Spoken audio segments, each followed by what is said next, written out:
It's no secret that the Nintendo Switch eShop is completely flooded with games, with everything from the biggest, newest titles and remastered classics to cult indie hits and the weirdest, most obscure games you can imagine. As if there wasn't already a deluge of stuff to download, good old Square-Enix took it upon themselves to re-release a ton of Final Fantasy games, a bunch of Mana and Saga games, and then out of nowhere, Dragon Quest 1, 2, 3, and 11, all on the same day. The question is how I'm gonna find the time to play them all. Anyways, today I'm taking a look at the first Dragon Quest.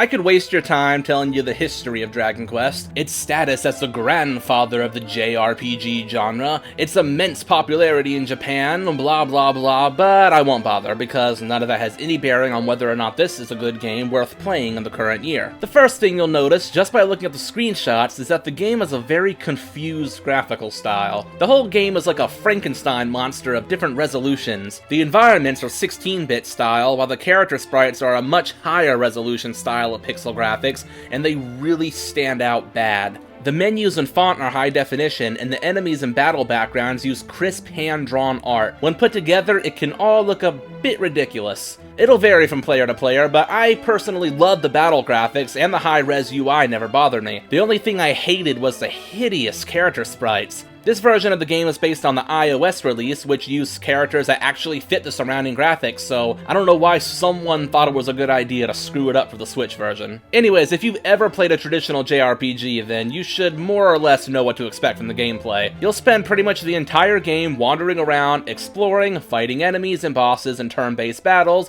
either on the world map or in dungeons, earning experience to level up your stats, as well as gold to buy more powerful weapons and armor. All the usual elements are in place because, after all, this is technically the game that popularized these elements. But that isn't to say this game doesn't have its own unique flavors to offer. Starting with the gameplay, all battles are fought one-on-one, and typically don't last longer than a few seconds depending on your adjustable message speed. Since the game is completely open world, the enemies serve as nothing more than roadblocks to keep you from entering portions of the map. If you accidentally wander into an area with enemies way stronger than you, you're going to want to turn right around or else face defeat. The battles aren't very involved at all. Most of the time you'll just hold down the A button and let the auto battle play out. Some enemies will evade your hits and then counterattack, while some will put you to sleep and wail away on your unconscious body, but by the point in the game where you face these slightly more complex enemies, you should have no shortage of MP, so heal away. The game is at its most difficult the moment it begins. I actually managed to die from the very first enemy I faced. You start the game extremely weak, so you'll have to spend the first few minutes of the game grinding slimes and drakies near the starting area of Tantagale Castle. Each level up in this game feels like a significant increase in power, which makes grinding actually feel rewarding. By just level 3, you should be able to take care of the starting enemies in one hit. That's when you know it's safe to venture a bit further from the castle where slightly stronger enemies dwell.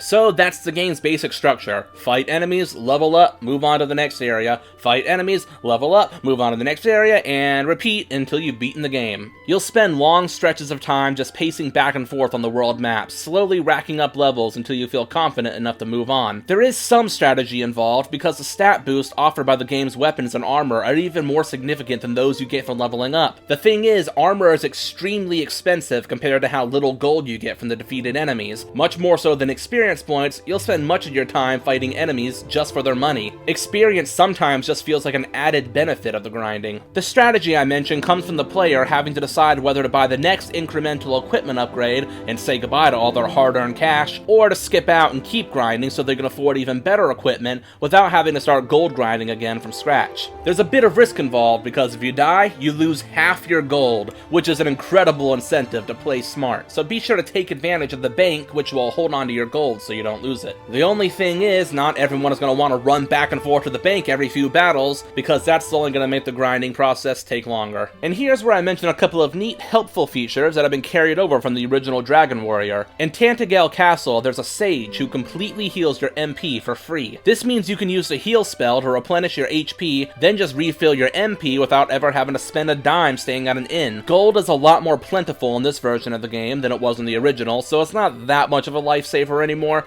but still, I never once stayed at an inn for the entire duration of my playthrough. The whole concept of an inn is made made completely obsolete thanks to the MP healer, with the exception of maybe 1 or 2 potential emergency situations later on in the game. You can only save your game at Tantagel Castle, so the location basically acts as your main hub for the whole game. The further you venture from the hub, the more dangerous enemies become, and the riskier your adventuring gets as your safe haven disappears over the horizon. Thankfully, the developers decided to preserve a helpful glitch from the original game. Just south of the game's starting point, there's a single row of tiles that spawn enemies that are far stronger than the ones that are supposed to be in that area. This is very useful early on in the game since it lets you grind more powerful enemies without the stress of being too far from the castle. I think it's really cool that they kept this mistake in the game. Because of how noticeable the increase in power earned via leveling up or buying new equipment is, grinding in this game is actually pretty fun because it feels rewarding. If it starts to feel boring, just try walking back and forth through a dungeon, slowly racking up levels while you watch a light-hearted movie,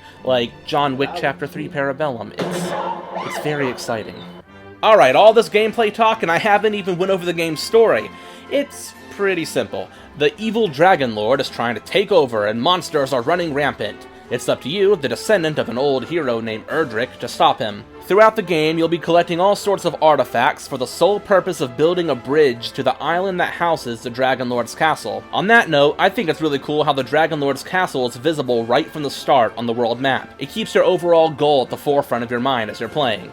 Oh, and also a dragon kidnapped the princess. The fact that you need to collect a bunch of plot items and build a bridge isn't fed to you through a cutscene or anything. Everything the game requires of you is taught to you through exploration and by paying attention to dialogue in towns. And that is where the game shines the most. The writing in this game is fantastic. First off, everyone speaks in ye olde medieval English, which was also true for the original Dragon Warrior on NES. The Game Boy Color version got a new localization that had a really dry, direct translation from Japanese, so I'm happy that they took inspiration from the original localization when they made this version. Then again, the GBC version also had really cool cutscenes that are absent here, so it's a bit of a trade-off. The dialogue is oftentimes really funny and actually made me laugh out loud a couple times, which games don't often do. But other than just bringing a sense of character and life to the world, the dialogue is also very helpful and concise in regards to giving out important information as to what tasks need to be completed. This game has an open world, so couple that with being an RPG from 1986,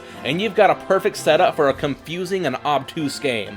Luckily, Dragon Quest for Switch jumps that hurdle with finesse. You shouldn't at any point need to look up a guide to know what to do next. If you find yourself scratching your head, just revisit the most recent town, and chances are some NPC will have just the info you're looking for. The game has 3 boss battles aside from the Dragon Lord himself. 2 of these guys can really catch you off guard because they're in areas with considerably weaker enemies. Unfortunately, there's no real way to know when you're at a high enough level to tackle them, so you'll have no choice but to face them and try to gauge their power, though you'll likely end up dying on your first attempt. So you better save the game and put your savings in the bank beforehand. The other boss is extremely easy if you've been paying attention in towns and know the trick to beating him.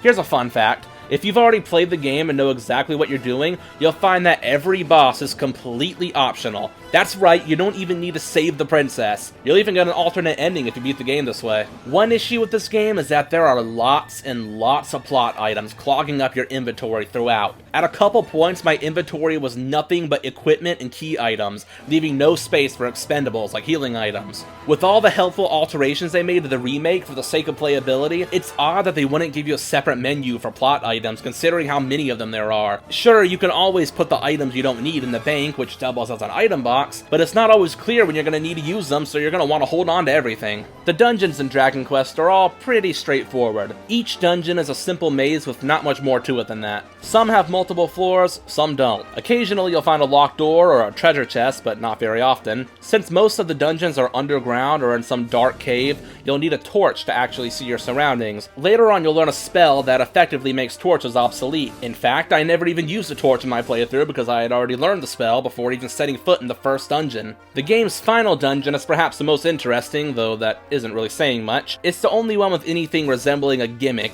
but I won't spoil anything past that. Interestingly, the final dungeon has been completely redesigned from the original Dragon Warrior. In that game, it was a confusing nightmare labyrinth with near-endless staircases, whereas in this game, it's significantly more straightforward and manageable. I can't credit this game for the change, however, since this version of the dungeon is actually taken from the game's first remake on the Super Famicom. Overall, the game clocks in at the easily digestible 5 to 10 hour range, and at just $5, it has my highest recommendation. Dragon Quest for Switch is a simple JRPG, but what it lacks in flair, it makes up for with a near overabundance of charm and personality. The constant grinding will undoubtedly bore some players, but in my opinion, the stat boost earned from leveling up make the long grind rewarding and fun. The game's overworld is big enough to boast a nice sense of adventure, while giving you a feeling of intimacy with the world thanks to the way the game pushes the player to explore. The music is about as classic as it gets, with timeless tracks that have been extended since their 8-bit debut.